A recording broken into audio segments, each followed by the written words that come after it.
जी अस्सलाम वालेकुम। कैफेट आज के लेक्चर का आगाज़ करते हैं। लेक्चर नंबर 3 है या 4 है? आज लेक्चर नंबर 4 है जी हमारा। और आज के क्वेश्चन में प्रैक्टिस क्वेश्चन डिस्कस करेंगे। होम असाइनमेंट आपको दी गई थी, एक केस स्टडी और एक रिप्रोडक्शन क्वेश्चन, उसको डिस्कस करेंगे। फिर इसके बाद एक असाइनमेंट आपको दी गई थी from accounting to auditing. Mindset आपका शिफ्ट करना था कि किस तरीके से ऑडिट प्रोफेशन वर्क करता है। उसके लिए छोटी सी उसको डिस्कस करेंगे। फिर इसके बाद लर्निंग ऑब्जेक्टिव 3 है चैप्टर 1 का ये हम डिस्कस करेंगे आज के लेक्चर में। अच्छा, आज जुम्मे को जाहिर है जुम्मे की नमाज का टाइम होता है, उसके लिहाज से हमने क्लास को प्लान करना होता है। तो करीब की जो मस्जिद है इसमें जुम्मे की जमात 1:30 बजे यानी 1:40 पे जमात खड़ी होती है। इसका मतलब है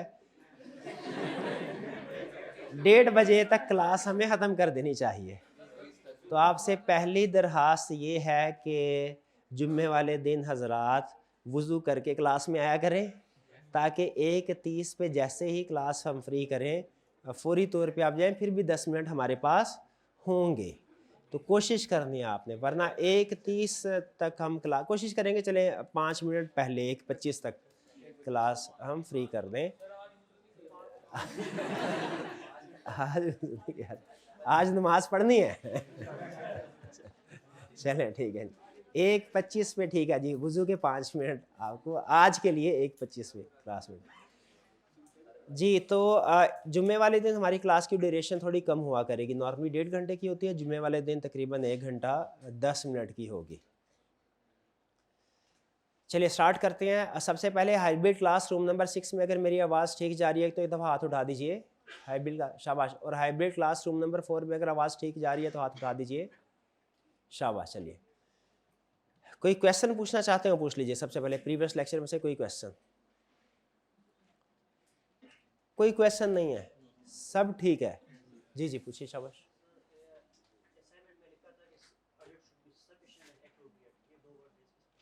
audit evidence should be sufficient and appropriate. Essentials जो एलिमेंट्स ऑफ इंश्योरेंस एंगेजमेंट थे उसमें लिखा हुआ था audit evidence should be sufficient and appropriate. अच्छा, मुझे बताइए ये कि अकाउंटिंग का पेपर आप देने जा रहे हैं FAR 1 का, और उसके लिए कौन सा टॉपिक मुश्किल लगता है, ज़्यादा मुश्किल होता है? NPO चले। कैश कोई कुछ बस कर रहे हैं, अपने दुखड़े याद आ जाते हैं आपको।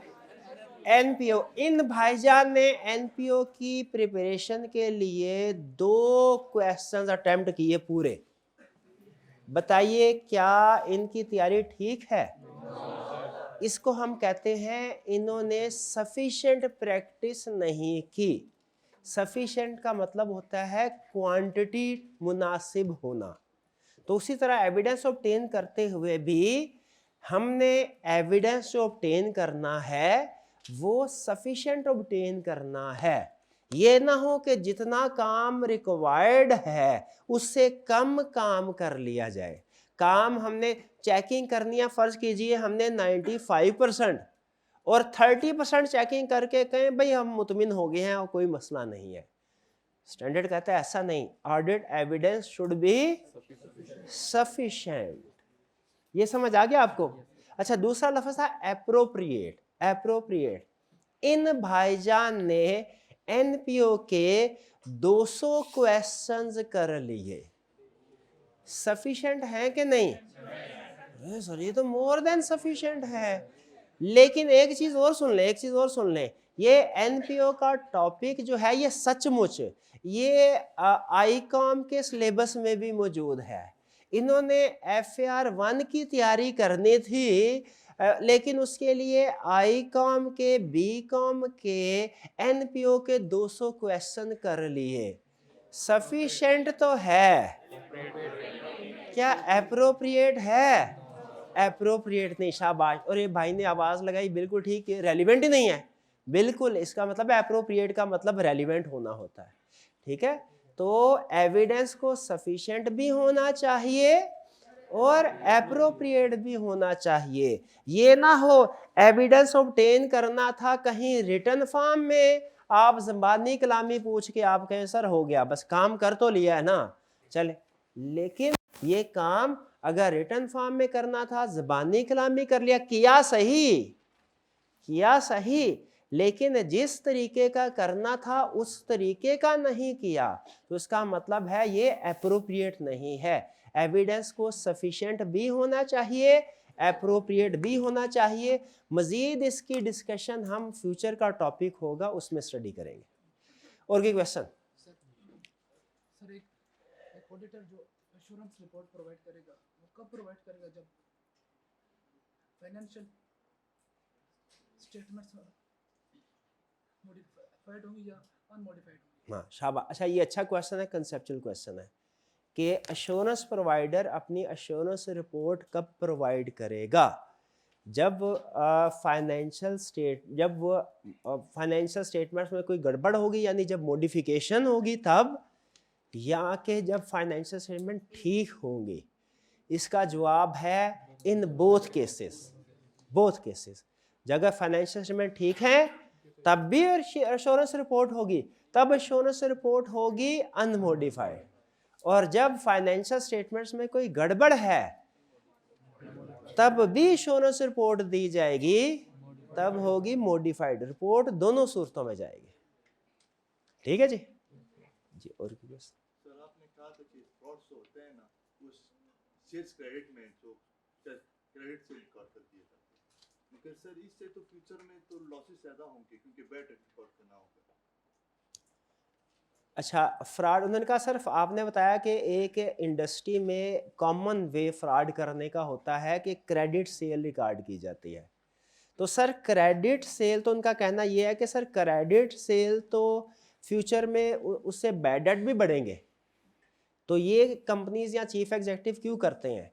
देखें बैड डेट भी बढ़ेंगे, लेकिन बैड डेट की परसेंटेज क्या होती है? 10%, ज़्यादा से ज़्यादा 20% होगी, हालांकि 20% होती है, 10-5% इसके करीब रहती है।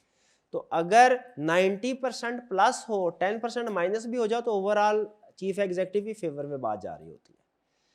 दूसरा, आपका सवाल थोड़ा सा मजीद सोचेंगे ना तो ये जहन में आ सकता है कि सर अगर क्रेडिट सेल रिकॉर्ड फर्ज कीजिए कर भी लिया उन्होंने, लेकिन ये चूंकि फेक डेटर्स हैं, इनसे कैश तो वसूल नहीं होगा, तो फ्यूचर में जब इनसे कैश वसूल नहीं होगा तो क्या ये पकड़े नहीं जाएंगे?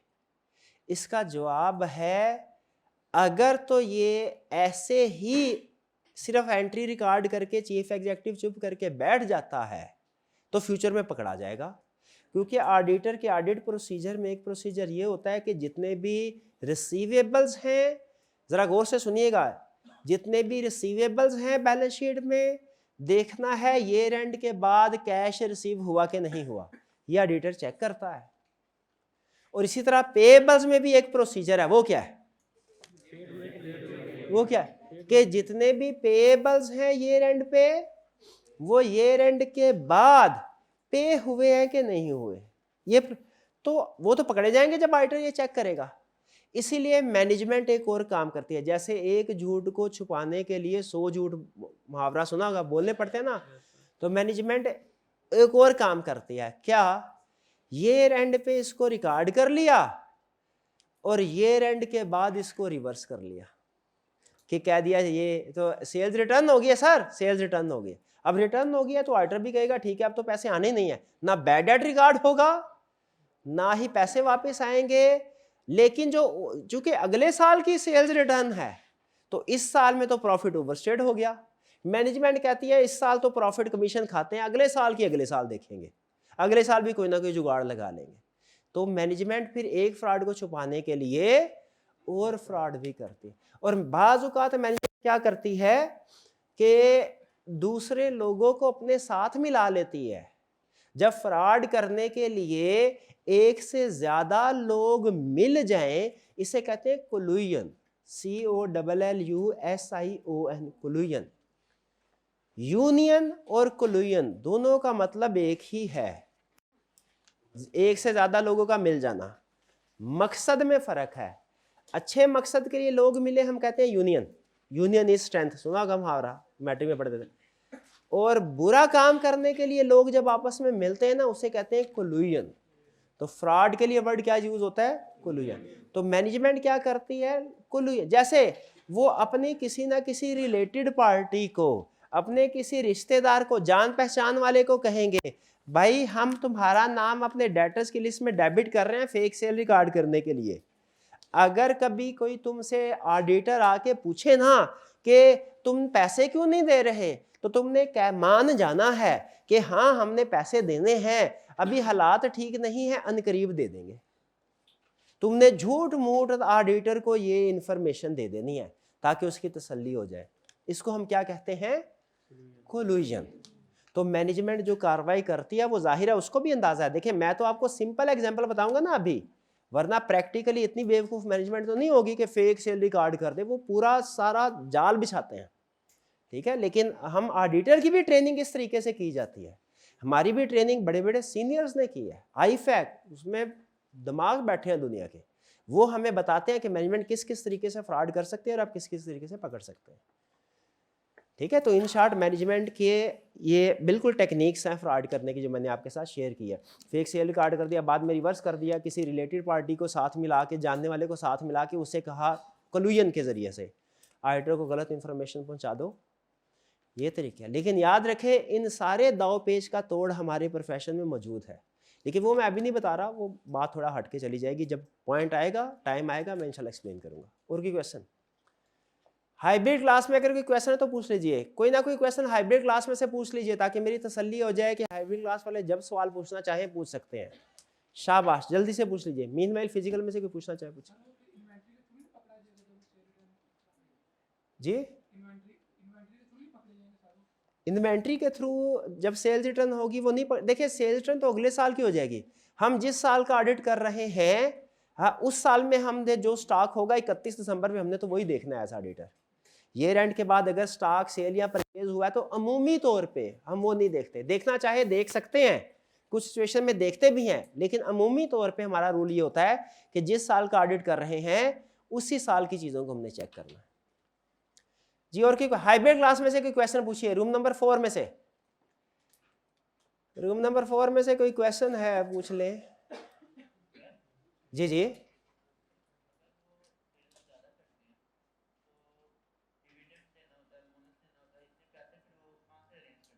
हाँ, अगर सेल फर्ज कीजिए, उन्होंने कहा सर अगर प्रॉफिट सेल्स ओवरस्टेट कर देंगे तो प्रॉफिट शो हो रहा होगा, चीफ एग्जीक्यूटिव को तो उनका हिस्सा मिल जाएगा, चीफ एग्जीक्यूटिव को तो उनका हिस्सा मिल जाएगा। शेयर होल्डर भी तो कहेंगे प्रॉफिट ज्यादा है तो हमें डिविडेंड दो, हमें डिविडेंड दो, तो फिर उनके लिए डिविडेंड कहाँ से अरेंज किया जाएगा, ठीक है। अच्छा मैं आपसे एक सवाल पूछता हूं, ये जो एप्पल का फाउंडर था उसका नाम क्या था? Steve jobs. शाबाश। स्टीव जॉब्स ने वही सवाल अपनी कंपनी के जो दूसरे शेयर होल्डर्स थे उनसे पूछा था, मैं वही सवाल आपसे पूछ रहा हूं। आपके पास एक ऑप्शन है सर, आपको पता है जो शेयर होल्डर होते हैं ना वो दो तरह का गेन हासिल करते हैं, एक होता है डिविडेंड, एक होता है शेयर की प्राइस बढ़ती है। आप सारे शेयर होल्डर बैठे हैं, मैं आपको ऑप्शन दे रहा हूं, या तो $2 अभी डिविडेंड ले लीजिए, या $2 वो बिजनेस डिविडेंड ना लीजिए, बिजनेस में इन्वेस्टेड रहने दीजिए, साल के बाद ऐसे प्रोजेक्ट्स में आपके पैसे लगाऊंगा वो $2 $20 बन जाएंगे। बताइए क्या? $20 शेयर। उन्होंने भी यही सेलेक्ट किया, वो एप्पल तो वो तो चले प्रोडक्ट थी, पीछे सारी वर्किंग थी, उनका तो वाकई सच में प्राइस बढ़े। यही सवाल जब चीफ एग्जीक्यूटिव इसी तरह से मिलता जुलता शेयर होल्डर्स को सामने रखता है, वो कन्विंस हो जाते हैं, डिविडेंड डिमांड नहीं करते, और मार्केट में शेयर प्राइस बढ़ भी रही होती है क्योंकि प्रॉफिट जो आ रहा होता है। ये तो 4-5 साल बाद जब मुसलसल शेयर प्राइस बढ़ रही होती है ना, तो अल्टीमेटली जो फ्रॉड होते हैं ना एक बबल की तरह होते हैं, ये फैलते जाते हैं फैलते जाते हैं, लेकिन आहिस्ता आहिस्ता किसी ना किसी पॉइंट पे आके इन्होंने बस्ट जरूर होना होता है, और जब वो बस्ट होते हैं तो कंपनी की जो शेयर की प्राइस हमने देखा था जो $90 से ज्यादा पे प्राइस शेयर बिक रहा होता है, जब फ्रॉड सामने आ जाए वो $1 से भी कम है, यानी समझ लीजिए कि 2% के करीब प्राइस, 98% वैल्यू डाउन हो जाती है उसकी। तो इसीलिए वो उस वक्त फौरी तौर पे शेयर होल्डर डिविडेंड नहीं मांगते, क्योंकि चीफ एग्जीक्यूटिव उनको तसल्ली करवा रहा होता है कि सर कंपनी बहुत अच्छी है, प्रॉफिटेबल प्रोजेक्ट है, प्रॉफिट आ रहा है, आपने पैसे निकाले ना तो प्रॉफिट डाउन हो जाएगा। वो थोड़ा सा उनको ऐसे थ्रेट भी करता है, शेयर होल्डर बातों में आ जाते हैं, तो इसलिए वो डिमांड नहीं करते। जी और कोई क्वेश्चन?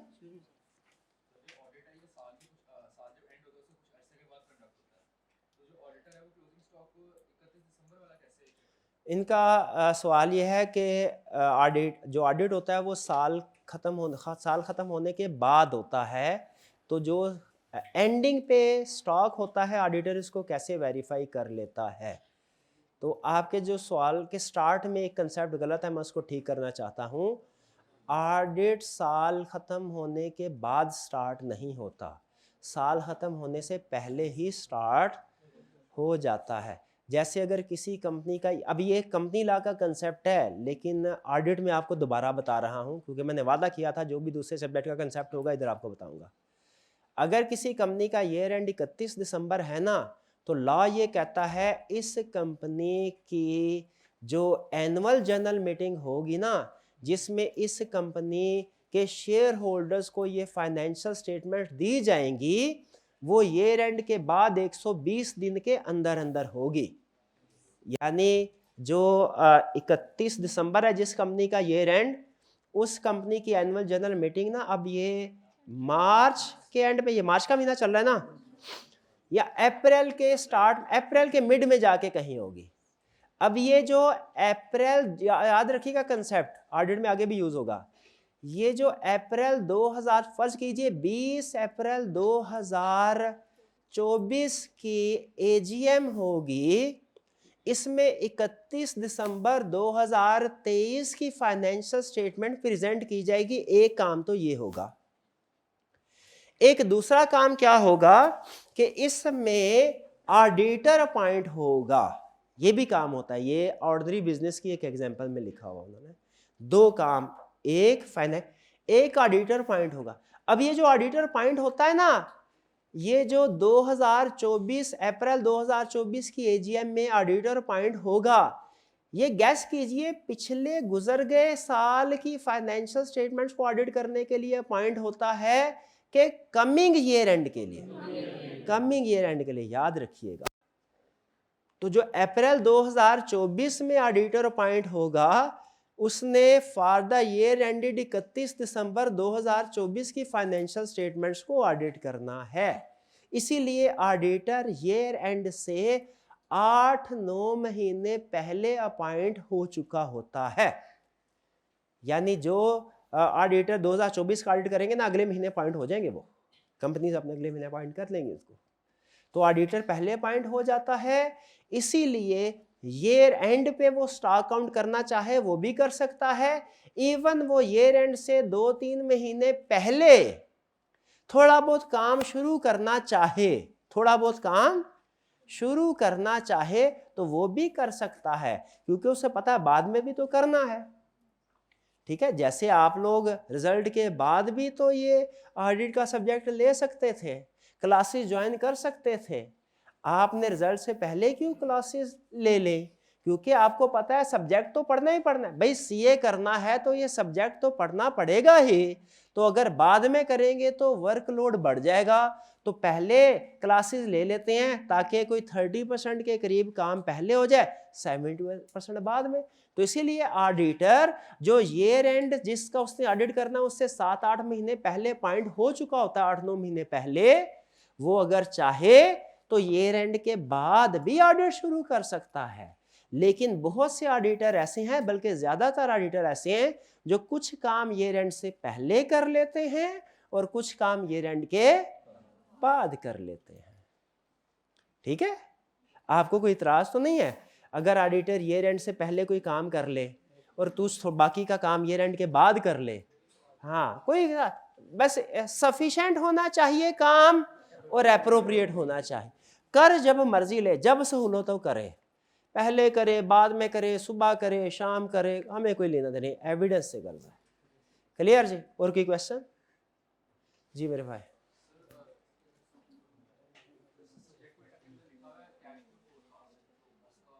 कैश फ्लो फॉर, अच्छा एक चीज ध्यान में रखिएगा, सम टाइम ऐसा होता है कि मेरा प्लान हो सकता है कुछ और हो, लेकिन मैं आप लोगों के मुताबिक चला करूँगा। आप क्वेश्चन पूछ रहे हैं ना, तो ये क्वेश्चन क्लियर करके आगे चलना मुनासिब है। तो अगर कभी आपकी तरफ से क्वेश्चन आएंगे, मैं कंसेप्ट आपको बताता जाऊंगा, लेकिन याद रखें मैं कंसेप्ट को वही को टाइम लगाता हूं जो फ्यूचर में मैंने इस्तेमाल करना होता है, जो फ्यूचर में आपका टाइम बचाएगा। यानी अभी का टाइम लग रहा होगा, लेकिन इसका ये मतलब नहीं है टाइम वेस्ट हो रहा हो, वो फ्यूचर में टाइम बच रहा होगा। आपको इस चीज़ का नहीं पता कौन सा कंसेप्ट आगे कहाँ पे यूज़ होना है, उस्ताद को पता होता है। तो इसीलिए मैं टाइम लगा रहा हूँ। मे भी आज ये टॉपिक जो प्लान मैंने किया है सारी चीज़ें ना पढ़ा पाऊँ, क्योंकि मैं आपके सवालों को नहीं रोकना चाहता। मेरे पास एक ऑप्शन ये है, हमेशा ये ऑप्शन रहेगी मेरे पास कि आपके सवालों को कट करके मैं टॉपिक की तरफ पढ़ाना शुरू कर दूँ। लेकिन मुझे पता है वो दिमाग में अगर कोई प्रॉब्लम रह जाए ना तो अगला टॉपिक फिर समझ नहीं आएगा। इसलिए मैं कोशिश होगी कि जब तक आप क्वेश्चन पूछ रहे हैं मैं आंसर देता जाऊं, लेकिन तरीके सलीके के साथ, ताकि बेस बिल्ड हो जाए। फिर उसके बाद जब आगे चल के बेस स्ट्रॉन्ग होगी ना, फिर आगे मैं थोड़ा तेज भी पढ़ाऊंगा तो मुझे पता आपको समझ आ जाएगी। मैं बताया था लर्निंग ए कर्व होती है। ए शुरू का 50% 2.5 महीने लेता है, वो इसी वजह से लेता है, ज़्यादा क्वेश्चन होते हैं आपके जहन में, ठीक है। और जैसे बच्चे होते हैं ना, आपको पता है बच्चों की लर्निंग पावर सबसे ज़्यादा होती है। एक कोर्स मैंने लिया, उसने कहा कि आप ज़्यादा लर्निंग पावर बढ़ाना चाहते हैं, बच्चों से सीखें। फिर उसने बच्चों की आदतें बताई, ठीक है, जो हम शायद नोट नहीं भी करते। तो इसीलिए जो है आप इस वक्त इस सब्जेक्ट के बच्चे हैं, ज़्यादा से ज़्यादा सवाल आपके जहनों में आ रहे हैं, ठीक है। आपको पता है बच्चा एक दिन में 300 से ज़्यादा सवाल पूछता है। 4 5 साल 6 साल का बच्चा एक दिन में 300 से ज़्यादा सवाल पूछता है। तो आप भी अगर एक दिन में 300 सवाल भी पूछेंगे, मुझे कोई प्रॉब्लम नहीं है। मैं ये नहीं करूँगा कि मैं अपना काम में मसरूफ़ हो जाऊँ, आपके सवाल को रहने दूँ, नहीं, आप सीख नहीं पाएंगे। तो सम टाइम ऐसा होगा मेरा प्लान कंप्रोमाइज़ हो जाएगा, मैं इंटेंशनली करूँगा, ठीक है। वो सिर्फ इसलिए ताकि जैसे जैसे आपके जहन में सवाल आ रहे हैं मैं उनको जवाब दे के आगे चलूँ, ठीक है जी। तो मुझे लग रहा है कि आज शायद ये प्लान ना हो सके, इसलिए मैंने आपको पहले से बता दिया जी मेरे भाई। लेकिन कोई प्रॉब्लम नहीं है, कंसेप्ट ज़्यादा है। मैं खास तौर पे जो भाई ने सवाल पूछा था ना, ये ईयर एंड से पहले वाला ऑडिटर की अपॉइंटमेंट वाला, ये बहुत अहम कंसेप्ट है, बहुत अहम कंसेप्ट है। आगे चल के 3 4 जगह पे यूज़ होगा जी मेरे भाई। पूछिए और। हाँ, कैश फ्लो फॉरकास्ट। ऑडिटर को क्या ज़रूरत है कि वो फ्यूचर के जो बजटेड कैश फ्लो फॉरकास्ट है उसको वेरीफाई करे, उसको वेरीफाई करे, ना वेरीफाई करे नो प्रॉब्लम। नहीं करना चाहता, ये बिल्कुल ऐसे ही है जैसे एक डॉक्टर है फॉर एग्जांपल, वो आंख का और नाक का इलाज करता है, कान का नहीं करता। कान का कोई पेशेंट उसके पास आ जाए, वो कहता है किसी और के पास चले जाओ। इसमें कोई प्रॉब्लम है? कोई प्रॉब्लम नहीं है। लेकिन जाती तौर पे उसके लिए प्रॉब्लम, भाई जब मरीज आ रहा है तो जहां तुमने सारा काम सीखा हुआ है, सिस्टम तो सारा तकरीबन मिलता जुलता ही ना, आंख ना, तो हाँ ENT, तो भाई ये भी ट्रीट कर लो, है तरीकाकार तो एक जैसा ही है। तो इसीलिए याद रखें जब वेरिफिकेशन का तरीकाकार एक जैसा ही है, बेसिक रूल एक ही है, थोड़ी सी प्रॉब्लम आती है। तो जब हिस्टोरिकल फाइनेंशियल स्टेटमेंट्स को वेरीफाई करना सीख चुके हैं तो कम बेश मिलते जुलते प्रोसीजर से जब बजट्स या कैश फ्लो फॉर कॉस्ट भी वेरीफाई हो सकते हैं तो क्यों ना कर लिया जाए। तो इसीलिए ऑडिटर वो भी कर लिया करते हैं। लेकिन याद रखें चूंकि दोनों की नेचर डिफरेंट है इसलिए कुछ प्रोसीजर डिफरेंट है। एक फ़र्क मैंने आपको बताया था, क्या बताया था कि कैश फ्लो फॉर कॉस्ट है उसको हम ज़्यादा अच्छे जो हिस्टोरिकल फाइनेंशियल स्टेटमेंट है उसको ज़्यादा अच्छे तरीके से वेरीफाई कर सकते हैं, और कैश फ्लो फॉर कॉस्ट चूँकि फ्यूचर से रिलेट कर रहा होता है तो उसको हम इतने अच्छे से वेरीफाई नहीं कर सकते। पास्ट के बारे में आप कोई भी स्टेटमेंट देंगे श्योर होके देंगे क्योंकि वो हो चुका है। फ्यूचर के बारे में आप अनसर्टेन, कोई भी चीज़ हो अनसर्टेनिटी है, तो इसीलिए फ्यूचर में हमारी थोड़ी श्योरेंस कम होती है, पास्ट की चेकिंग करें तो श्योरेंस ज़्यादा होती है। फ्यूचर में मॉडरेट होती है, पास्ट में हाई होती है। पास्ट के फाइनेंशियल स्टेटमेंट्स को चेक करें तो श्योरेंस लेवल क्या होता है, हाई होता है, और फ्यूचर जैसे कैश फ्लो फॉर कॉस्ट को चेक करें एश्योरेंस लेवल मॉडरेट होता है। ठीक है मेरे भाई, और की क्वेश्चन जी मेरे भाई पूछो, पूछ मेरा भाई। ये एडिटर अगर साल से पहले हमने पॉइंट कर दिए तो वो तो क्लोजिंग बैलेंस उस दिन के कैलकुलेट करेगा, साल के एंड के तो कैलकुलेट करेगा भी नहीं, तो हम साल से पहले क्यों एडिटर पॉइंट करते हैं? नहीं, ऑडिटर जो है वो साल से पहले अपॉइंट हो जाएगा ना, तो वो कुछ काम कर सकता है, साल से पहले कुछ नहीं कर सकता।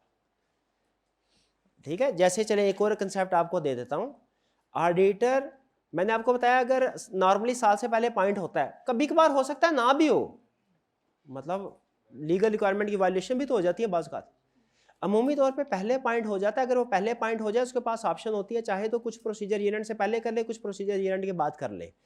अगर ऑडिटर अपने ऑडिट के 2 हिस्से कर ले, जैसे आपने अपने कोर्स के 2 हिस्से किए, कुछ हिस्सा आप रिजल्ट से पहले पढ़ेंगे, कुछ हिस्सा रिजल्ट के बाद पढ़ेंगे, उसी तरह ऑडिटर अपने काम के 2 हिस्से कर ले, कुछ काम ईयर एंड से पहले करे, कुछ काम ईयर एंड के बाद। तो जो ईयर एंड से पहले काम करता है उसे कहते हैं इंटरम ऑडिट, और जो ईयर एंड के बाद करता है उसे कहते हैं फाइनल ऑडिट।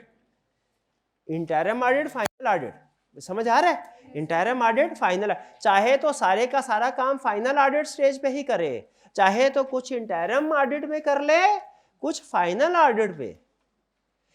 कुछ काम इंटरम ऑडिट में हो सकते हैं, कुछ नहीं हो सकते।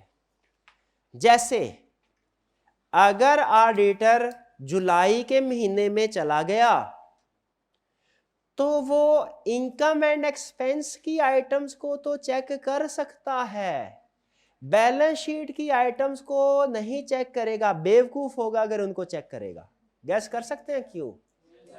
क्योंकि बैलेंस शीट की आइटम हर दिन बदल जाती है, इनकम स्टेटमेंट की आइटम सिर्फ ऐड ऑन होती है। अगर मैं जुलाई में जाके जनवरी, फरवरी, मार्च, अप्रैल, मई, जून की सेल परचेज को चेक कर लेता हूं ना, मेरा वो काम सिक्योर रहेगा, क्योंकि अगले महीनों के इनकम एक्सपेंस ऐड ही होने हैं। लेकिन अगर मैं जुलाई में जाके इन्वेंट्री काउंट कर लेता हूं ना, वो मेरे किसी काम का नहीं है, वो तो दिसंबर में फिगर चेंज हो जाएगी। तो इसीलिए आप आगे चल के ये कंसेप्ट सीखेंगे कि ऑडिटर इंटरम ऑडिट भी कर सकता है और फाइनल ऑडिट भी। आपसे पूछेगा बताओ कौन कौन से काम इंटरम ऑडिट में करता है, कौन कौन से काम फाइनल ऑडिट में करता है, तो आपने एक रूल जहन में रख लेना है कि इंटरम ऑडिट में इनकम स्टेटमेंट वाले काम करता है और फाइनल ऑडिट में बैलेंस शीट वाले। ये समझ आ रहा है? Interim audit, final audit, interim audit, final audit.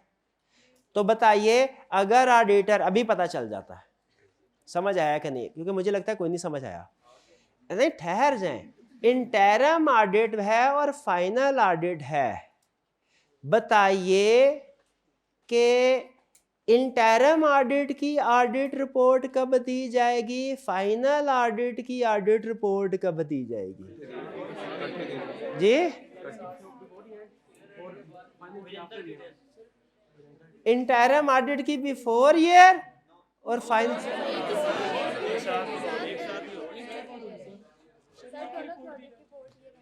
शाबाश, दोनों की ऑडिट रिपोर्ट ईयर एंड के बाद ही दी जाएगी, क्योंकि ये 2 ऑडिट नहीं है, ये एक ही ऑडिट के 2 हिस्से हैं। शाबाश। हाँ, वो कंपनी लॉ में उन्होंने एक टर्म पढ़ी थी, ऑडिट और रिव्यू में क्या फर्क है, वही आज समझानी है, अगर टाइम मिला तो। टाइम मिला और कोई मसला नहीं, क्वेश्चन पूछते जाएं, आपके क्वेश्चन ज्यादा अहम है।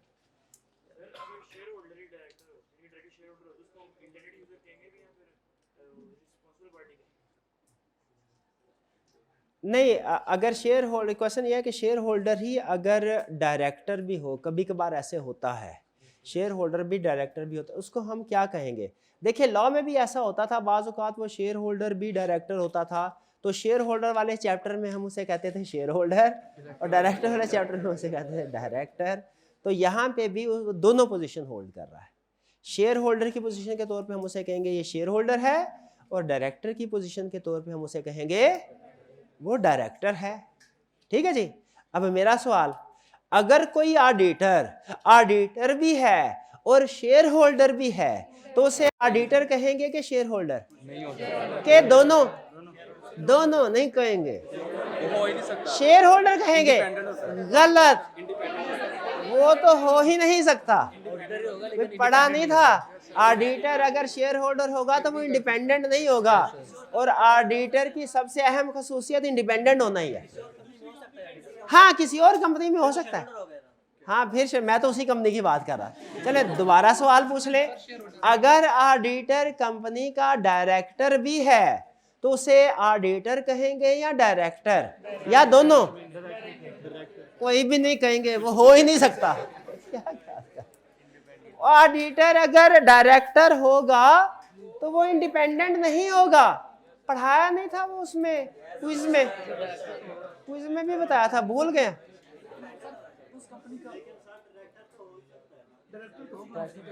ऑडिटर की बात कर रहा हूं, ऑडिटर उस कंपनी का, मैं ऑडिटर ही बोला है। Auditor auditor auditor. चलिए और की क्वेश्चन। ऑडिटर डेली आता है? नहीं, अब मुझे पता चल गया टाइम आ गया है सवाल डिस्कस करने का। आना चाहे तो आ सकता है डेली, रोक टोक कोई नहीं है, आता नहीं है डेली। जी चलिए क्वेश्चन को डिस्कस करते हैं हम।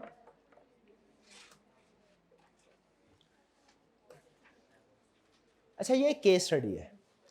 इस केस स्टडी के एंड में मैंने आपको एक अहम चीज सिखानी है, लेकिन पहले केस स्टडी, ये आपकी ऑडिट की पहली केस स्टडी है। और ऑडिट की केस स्टडी याद रखें, आपके 3 केस स्टडी के बड़े 3 केस स्टडी के सब्जेक्ट हैं, Kaif 4 business law, Kaif 7 company law, Kaif 8 audit.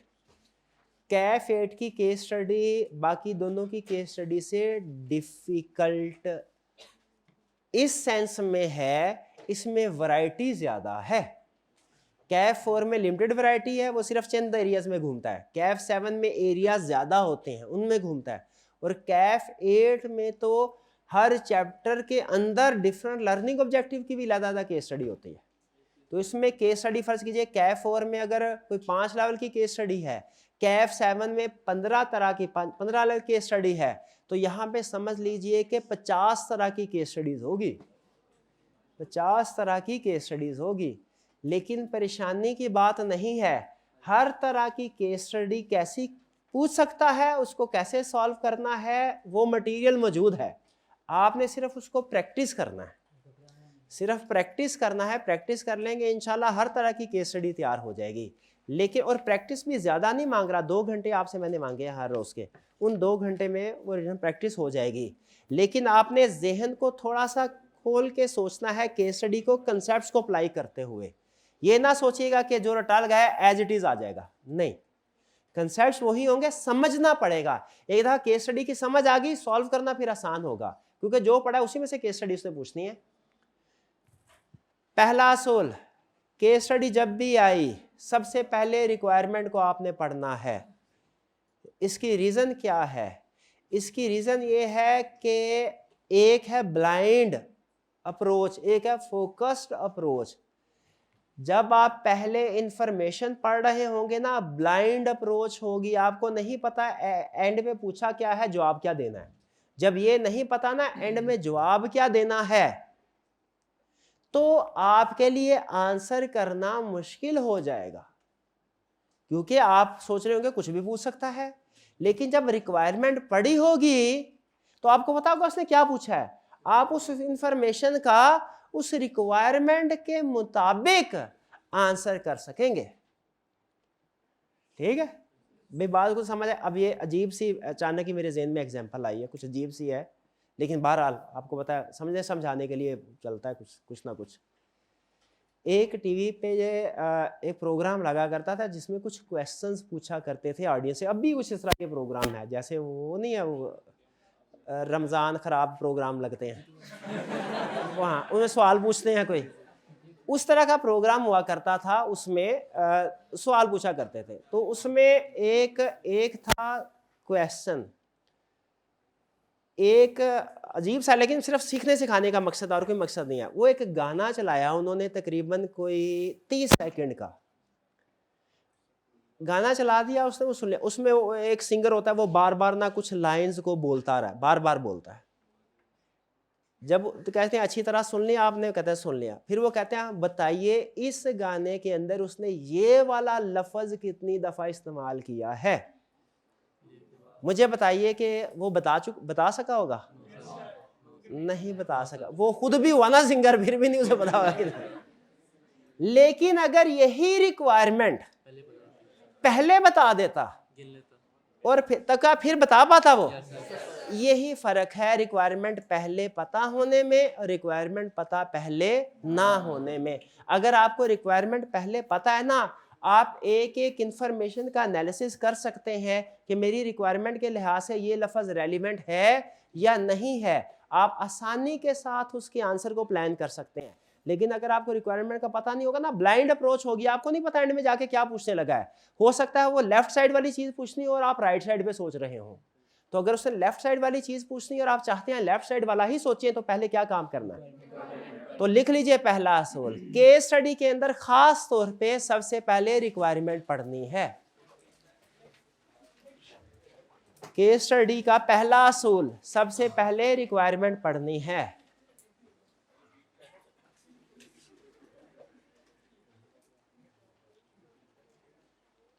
आगे चलते हैं। रिक्वायरमेंट से आपको पता चल जाएगा किस चैप्टर का कौन सा कंसेप्ट है। पहला काम ये करना होता है। आगे चले, required, explain which factor would suggest that new health food should है। ये क्या चीज है? कंपनी नहीं है, कंपनी नहीं है। किसी और बिजनेस का नाम है, किसी बिजनेस का ये नाम है।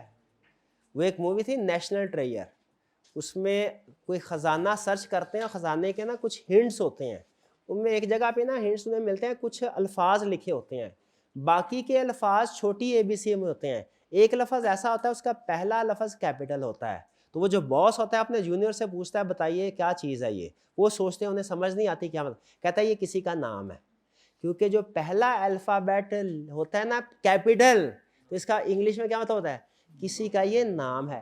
तो न्यू हेल्थ फूड ये अलग अलग अल्फाज नहीं है, ये किसी का नाम है। किसी पर्सन का नाम होने से तो रहा, किसी बिजनेस का ही होगा। क्लियर? और अगर आपने कंपनी लॉ पढ़ा है तो आपको पता होगा, नहीं पढ़ा तो बता रहा हूं क्योंकि कमिट किया हुआ है। अगर किसी कंपनी का नाम हो ना तो उसके एंड पे लफ्ज लिमिटेड आता है, और अगर लिमिटेड लफ्ज ना हो तो वो कंपनी नहीं है। यहीं से आपको पता चल जाए, अगर क्वेश्चन में बता दिया अच्छी बात, नहीं तो यहीं से पता चल जाना चाहिए कि ये कंपनी नहीं है।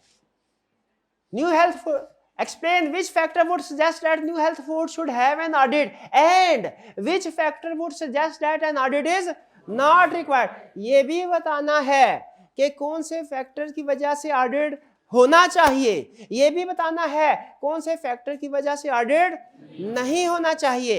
एंड को मैंने इटैलिसाइज किया, इटैलिक बोलते हैं इसको, हल्का सा टेढ़ा किया हुआ है, इसको नोट किया आपने? ये किस वजह से किया है? हाँ, आपको बताया था ना क्रिटिकल वर्ड। ये एक सवाल नहीं है, अब ये 2 सवाल हो गए। हमारी 2 हेडिंग बनेगी, एक में हम बताएंगे क्यों ऑडिट होना चाहिए रीजन, दूसरे में बताएंगे क्यों ऑडिट नहीं होना चाहिए। अब मुझे पता चल गया कि मैंने कुछ प्लस के पॉइंट बताने हैं, कुछ माइनस के पॉइंट बताने हैं। अब पढ़ते हैं, जैसे जैसे प्लस माइनस आए ना अंडरलाइन करते जाना है आपने, या अपने पास नोट कर लेना है। You are the senior manager in a small audit firm and your responsibilities include obtaining new clients। कोई रीजन है इसमें? तो हमें अपने क्लाइंट के पास, जिस कंपनी का हम ऑडिट करते हैं ना उसके लिए हम वर्ड बोलते हैं क्लाइंट। जिस ऑर्गेनाइजेशन का हम ऑडिट करते हैं ना उसके लिए वर्ड क्लाइंट, किसी के लिए भी बोला जा सकता है। जैसे अगर business point of business terminology में बात करें तो आप हमारे क्लाइंट हैं, तो क्लाइंट का लफ्ज हम बोलते हैं, मैं अक्सर ये क्लाइंट बोला करूंगा, इससे मुराद होता है वो ऑर्गेनाइजेशन जिसका हम ऑडिट कर रहे हैं। तो कह रहे हैं आपने न्यू क्लाइंट्स ऑब्टेन करने हैं, यानी ऑडिट करने के लिए कंपनीज को, ऑर्गेनाइजेशन को घेरना है कि आओ भाई ऑडिट करवाओ, आओ भाई ऑडिट करवाओ, ठीक है। लेकिन याद रखिए हमने उस डॉक्टर की तरह बिहेव करना है कि जिसके पास मरीज आके कहता है ना डॉक्टर साहब मुझे नींद की गोलियां दे दें, तो वो ये नहीं कहता कि मैं तो बेचता हूँ मुझे तो पैसे मिलेंगे, चलो नींद की गोलियां इसको दे देता हूँ प्रॉफिट होगा। नहीं, वो देखता है इसको जरूरत है कि नहीं है। हर पर्सन जो जाके उसे कहता है ना मुझे नींद की कोई प्रेस्क्रिप्शन, डॉक्टर नहीं लिख के देता, आपने नोट किया कभी?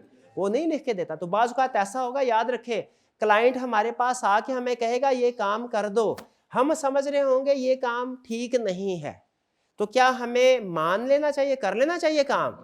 नहीं, ये असूल याद रखिएगा।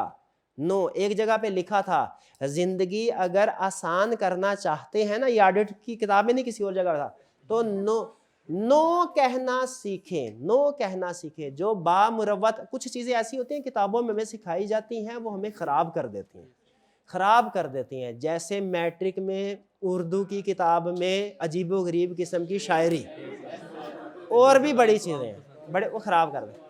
तो उसी तरह हमें बताया जाता है कि मुरवत बड़ी अच्छी चीज़ है। मुरवत आपको डिप्रेस भी कर देती है।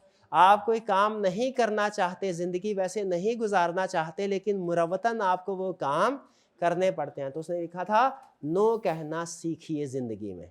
ठीक है, एक दफ़ा नो कहना, एक दफ़ा बुरा बनना बेहतर होता है, आपकी अपनी ज़िंदगी सुकून में आ जाती है।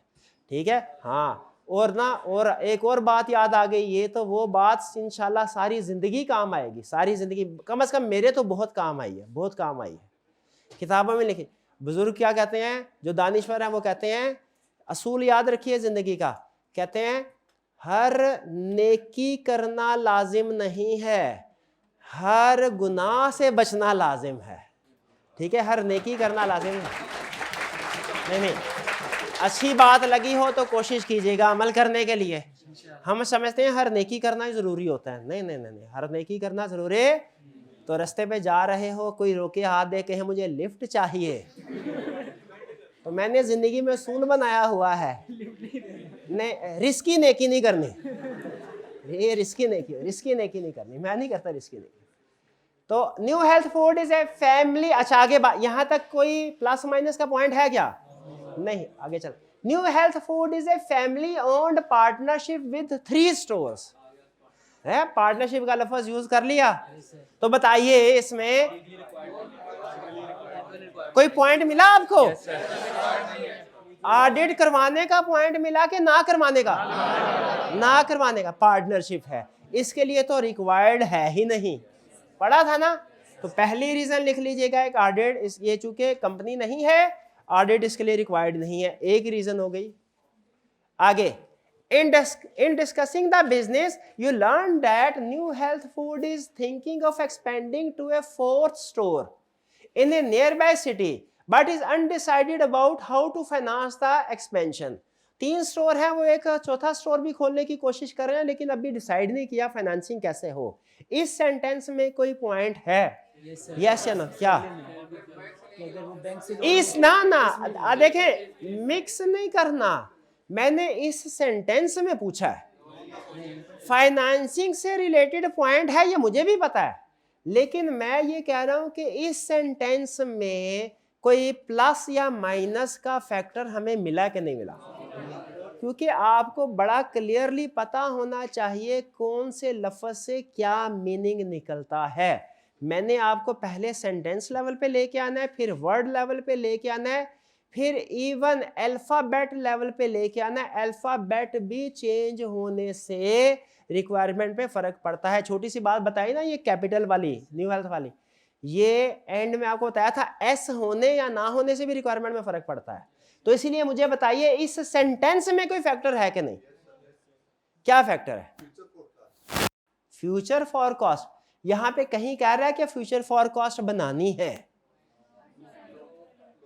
अनडिसाइडेड डिसीजन में है कि हमें स्टोर ओपन करना चाहिए कि नहीं करना चाहिए, लेकिन फ्यूचर का बजट तो नहीं ना बन रहा। अभी फ्यूचर का बजट तो नहीं बन रहा। अब मैं आपसे कहूं भाईजान इस भाई का रिजल्ट बताइए, आप इस भाई का रिजल्ट बता सकते हैं? अभी आया ही नहीं, अनसर्टन है ये। लेकिन ये बजटेड फाइनेंशियल स्टेटमेंट तो नहीं है, ये बजट थोड़ा ही है। बजट तो वो होता है जो फ्यूचर के इनकम और एक्सपेंसेस का रिकॉर्ड हो। यहां तक कोई इंफॉर्मेशन नहीं है। जो प्लस माइनस कर रहे हो, कह रहा है they are considering either borrowing from a bank और फ्रॉम द एग्जिस्टिंग ओनर्स। इसमें है रीजन, प्लस माइनस दोनों ही। आगे प्लस क्या, किस वजह से ऑडिट जरूरी हो जाएगा? बैंक से, क्योंकि हमने पढ़ा है बैंक रिक्वायर करते हैं, बैंक लाजमी ऑडिट रिक्वायर करता है बिजनेस का। लोन ले सही, लाजमी है, मे भी है, लाजमी होता है, प्रैक्टिस में लाजमी है। एग्जाम में आप चाहे मे भी लिख दें, इससे फर्क नहीं पड़ेगा, लिखना जरूरी है, लिखना जरूरी है। और अगर एग्जिस्टिंग ओनर से करते हैं तो फिर लाजिम है। हाँ, उन्होंने तो खुद ही कहते हैं द ओनर्स आर। अच्छा, ये यहां तक इजी थे, ये अब चैलेंजिंग होगा। ये अगर आपने आइडेंटिफाई नहीं भी किया प्रॉब्लम कोई नहीं। कह रहा है owners are 2 brothers and 2 sisters, 3 of whom actively manage 1 store each and the 4th will manage the new store next year। अच्छा, इस साल के ऑडिट के लिए बताएं। चूंकि एक बंदा मैनेजमेंट में इन्वॉल्व नहीं है, वो कह सकता है भाई मुझे कैसे पता चलेगा आप मुझे सही सही प्रॉफिट बता रहे हैं। वो कहेगा कि मुझे ऑडिट करवा के दीजिए। तो ये ऑडिट करवाने की रीजन है कि ना करवाने की?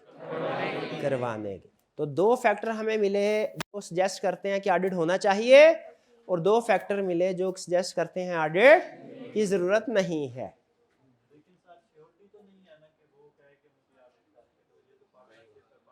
हाँ, श्योरिटी नहीं है। देखिए क्वेश्चन के अंदर वो आपको क्लियर डिसीजन के ऊपर तो नहीं लेके जाएगा, यही तो उसने आपसे पूछना है। क्वेश्चन के अंदर याद रखें, जहां कहीं इंफॉर्मेशन वो हमें नहीं देता ना जो जरूरी होती है, तो हम उसे फिर एज्यूम करके आगे चलते हैं। हम उसे फिर एज्यूम करके आगे चलते हैं। हाँ, अगर सिबलिंग पार्टनर, अगर पार्टनरशिप बहन भाइयों की है फिर भी ऑडिट करना लाजमी है, फिर भी लाजमी है। पाकिस्तान के अंदर बहुत से ऐसे फैमिली बिजनेसेस हैं जिनमें आपस में कंपनी डूब गई, कैसे? आपस के बहन भाइयों के झगड़ों की वजह से, तो उसमें भी ऑडिट करना जरूरी होता है। क्लियर जी? अच्छा, अब सुन लीजिए, इसमें एक चीज मैंने आपको रूल बताया, पहला असूल केस स्टडी का सबसे पहले रिक्वायरमेंट पढ़नी है, दूसरा असूल सुन लीजिए। अच्छा, ऐसा नहीं कि उसने पूछा क्यों ऑडिट होना चाहिए तो मैं सारे के सारे एडवांटेजेस ऑफ ऑडिट क्यों ना लिख दूं इसके जवाब में। क्यों? वो सारे के सारे एडवांटेजेस ही ये बता रहे होंगे कि ऑडिट होना चाहिए।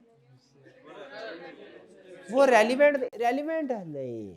रेलिवेंट क्यों नहीं? याद रखिए, केस स्टडी का असूल है। दूसरा असूल लिख ले केस स्टडी का। केस स्टडी करते हुए आपने गिवन फैक्ट्स से बाहर नहीं जाना। केस स्टडी करते हुए गिवन फैक्ट्स से बाहर नहीं जाना, वरना वो रटे वाला सवाल बन जाता है। तो आपने इसमें जो फैक्टर सजेस्ट करते हैं और जो सजेस्ट नहीं करते, वो फैक्टर अपनी बुक से उठा के नहीं लिखने, वो फैक्टर इस सवाल से उठा के लिखने हैं। समझ रहे हैं? वरना बुक से वो जो 4-5 एडवांटेजेस थे वो सारे एडवांटेजेस लिख देंगे कि सर ये इनकी वजह से ऑडिट होना चाहिए। वो फिर केस स्टडी का आंसर नहीं होता, वो तो रिप्रोडक्शन का आंसर बन जाता है। तो दूसरा असूल केस स्टडी अटेम्प्ट करने का क्या है? गिवन फैक्टर से बाहर नहीं जाना। एडवांस लेवल पे इसकी कोई एक्सेप्शन आपको बताऊं तो बताऊं, वरना रूल आपने यही ज़हन में रखना है, गिवन फैक्ट से बाहर नहीं जाना। आगे चलते हैं। Next question 3, briefly explain any 4 elements of N assurance engagement. एक मिनट ठहर जाए, इतना इजी नहीं है। आज के बाद आपने आदत बना लेनी है, आदत बना लेनी है।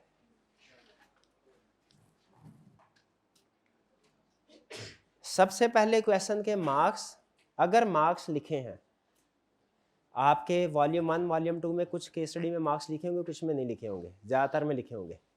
मार्क्स लिखे हैं आपने 1.8 से मल्टीप्लाई करके लिख देना है। 4 को 1.8 से मल्टीप्लाई करें, आंसर करें। अभी कैलकुलेटर निकालें। हमें तो याद है 2 का 4 है, 3 का 5 है, 4 का 7 है और 5 का 9 है, 6 का 11 मिनट है, हमें। लेकिन मैं चाहता हूँ आप भी ये प्रैक्टिस करें। 4 का कितना? 7.2। अच्छा, इसमें एक हेयर कट लगाएं 10% का। हेयर कट का मतलब है इसको 10% से कम कर दें। ये 10% कम क्या साइकोलॉजिकल फैक्टर होता है। एग्जाम में प्रेशर होगा, आपकी परफॉर्मेंस डाउन जाएगी।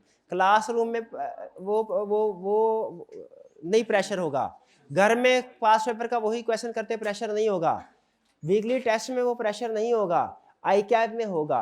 इसलिए कोशिश करें 10% हेयर कट लगा लें, बेहतर है। ना हेयर कट लगाएं फिर भी ठीक है, 7 मिनट बने, 7 मिनट से ज्यादा टाइम नहीं लगाना। अब मुझे बताइए कितने स्टूडेंट्स ने ये क्वेश्चन रिटन फॉर्म में किया है? शाबाश। और अब आपने मुझे बताना है कितने स्टूडेंट्स ने टाइम कैलकुलेट करके इंश्योर किया है कि 7 मिनट के अंदर हो। एक स्टूडेंट ने भी नहीं, देख ले, एक स्टूडेंट भी नहीं है।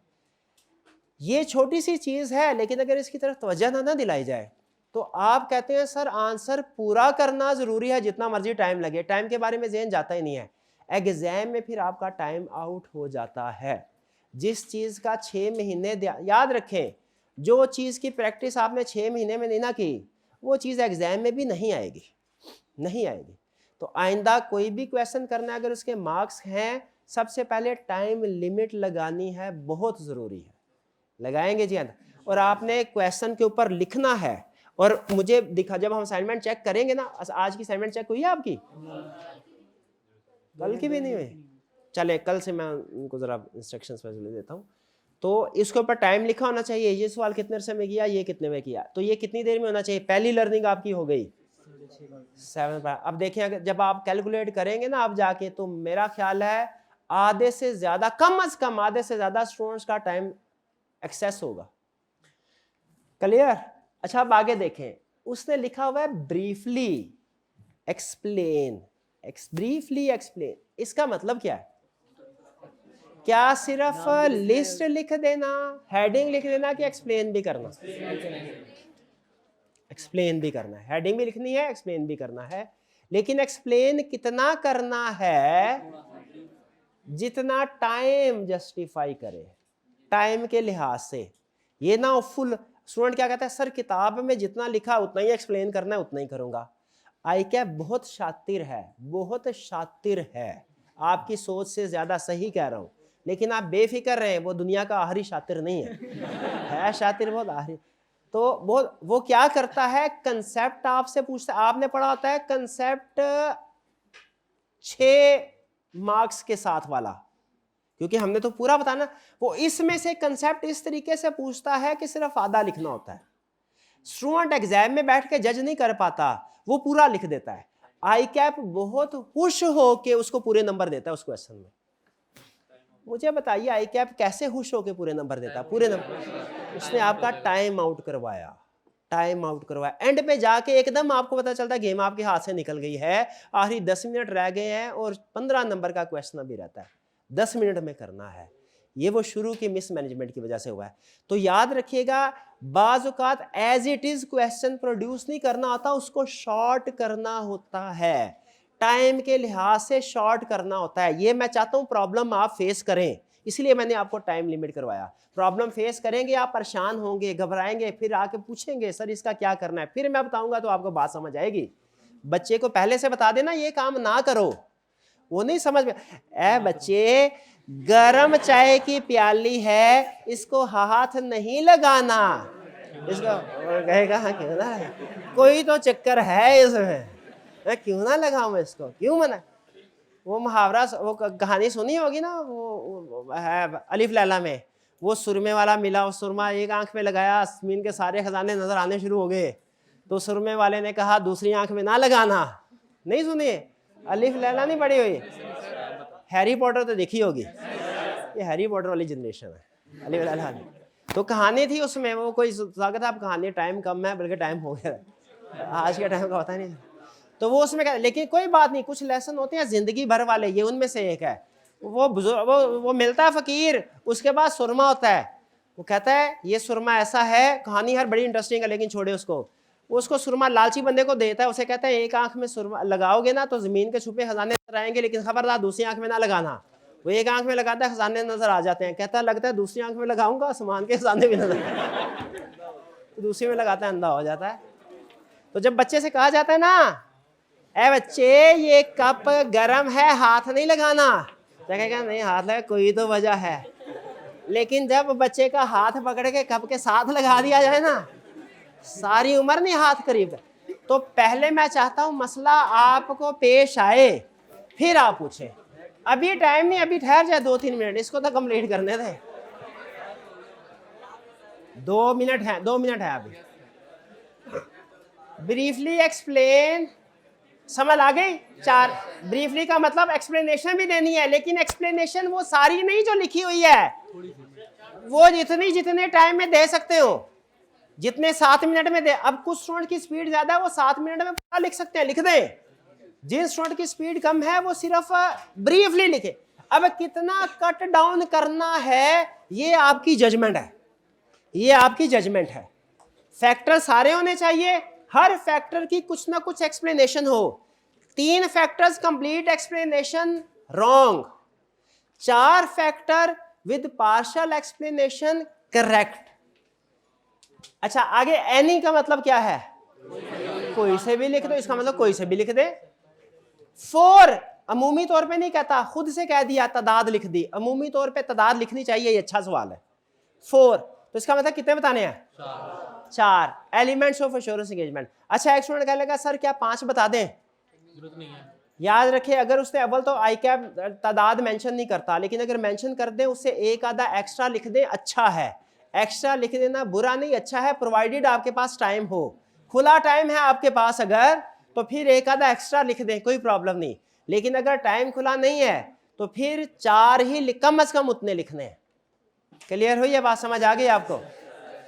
चलिए, ब्रीफली एक्सप्लेन भी बता दिया, एनी भी बता दिया, 4 भी बता दिया, मार्क्स और टाइम का भी बता दिया, ठीक है। हाँ, कल का क्या? कल आपकी देखें, कल जो गुजर गया ना, आपको मैसेज आ गया था? वो कुछ बुखार था मुझे, तो इसलिए वजह से ऑफ है। अब देखें, जो नुकसान हो गया, एक दिन का पूरा नुकसान हो आपकी पढ़ाई का, इसकी कंपनसेशन होनी चाहिए ना? हाँ, इसकी कंपनसेशन के तौर पे कल 23 मार्च को हम पाकिस्तान के जिम्मेदार शहरी होने की हैसियत से इसकी तामीर और तरक्की में खूब हिस्सा लेंगे, और कल क्लास होगी, कल पढ़ेंगे, ताकि वो जो पहले एक दिन ज़ाया हो गया है उसकी कंपनसेशन हो जाए, ठीक है? लेकिन हम उस लेक्चर को YouTube पे भी अपलोड कर देंगे, लेकिन क्लास में आ जाएं तो अच्छी बात है, अच्छी बात है। चलिए, आज का लेक्चर यहाँ पे ख़त्म करते हैं हम। अल्लाह हाफिज़।